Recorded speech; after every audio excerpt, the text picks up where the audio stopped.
تعاوننا مع أكاديمية البحث العلمي وهي مولتنا في إن إحنا نديزاين أول عربية كهربية.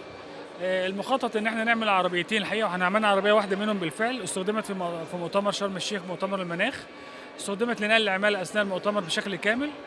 استخدمتها الشركة الإماراتي المكلفة بنظافة مدينة شرم الشيخ. وبنعمل عربية ركاب المخطط لها إنها تنزل بسعر اقتصادي أقل من 100,000 جنيه علشان تستخدم داخل المدينة.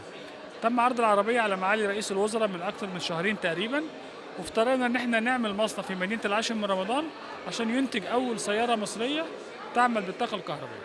أتوقع إن في خلال 6 أشهر إن شاء الله يكون في إنتاج على الأرض، ولكن طبعا مرحلة التراخيص هي دي اللي احنا يعني شغالين فيها حاليا مع الجهات الدولة المختلفة علشان نقدر نطلع التراخيص لتشغيلها في المدينة يعني. الحقيقه الميزه الكبيره في العربيه انها اولا صناعه مصري، فده مخلي سعرها سعر يعني بره دايره المنافسه. النهارده حضرتك عارفه يمكن ارخص حاجه موجوده في مصر التوك توك ب 110,000 جنيه، فاحنا بنقول ان عربيتنا تبقى ب 95,000 جنيه.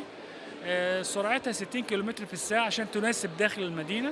موجود فيها بطاريات ليثيوم اين، ودي بطاريه بتتميز بان عمرها الافتراضي اكتر من 4000 سايكل، يعني لو بشحنها مره كل يوم فعمرها الافتراضي 12 سنه. فاغلى حاجه في البطاريه اللي هي بتبوظ بسرعه اللي هي البطاريات العاديه ديب سايكل او ليد اسيد بتبوظ في سنه او في 3 سنين. الضمان بتاع البطاريه ديت 10 سنين وعمرها 12 سنه. بالتالي لو انت ماشيه مشوار مثلا 100 كيلومتر، ال 100 كيلومتر بالبنزين هيستهلكوا منك حوالي 7 لتر، اللتر تقريبا ب 10 جنيه، يعني حوالي 60 70 جنيه. بالعربيه الكهرباء بتتكلفي حوالي 25 جنيه، فالتكلفه اقتصاديه جدا، سعر العربيه اقتصادي كمان. الحقيقه العربيه ديت احنا هيتم تصنيع الجسم بالكامل في مصر.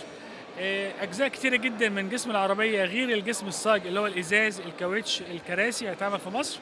المكونات الالكترونيه في الوقت الحالي يتم استيرادها من الخارج، ولكن احنا بالفعل بدانا نصمم بعض هذه المكونات وانتهينا بالفعل من تصميم اول جزء فيه اللي هو الدي سي كونفرتر. الموتور تم تصميمه بالفعل والتنفيذ بتاع العينه الاوليه هيخلص في خلال شهور. فالمتوقع ان بدايه التصنيع هتكون بمكون محلي 70%، يرتفع إلى 100% في خلال سنتين إن شاء الله.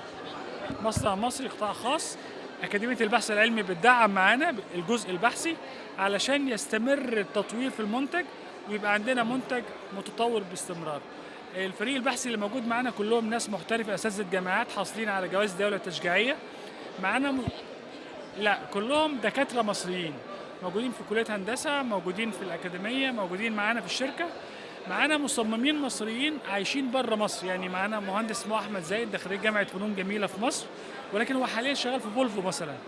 فالتصميم الخارجي بتاع العربيه بينفذه واحد مصري وبيصنع داخل مصر بتكلفه مصريه. الطاقه الانتاجيه للمصنع حوالي 5000 عربيه في الشهر، وده رقم اعتقد يعني يغطي السوق المصري في المراحل الاولى. الانتاج هيبدا بكم متدرج، يعني هيبدا ب 500 عربيه اول شهر، ثم 1000 1500.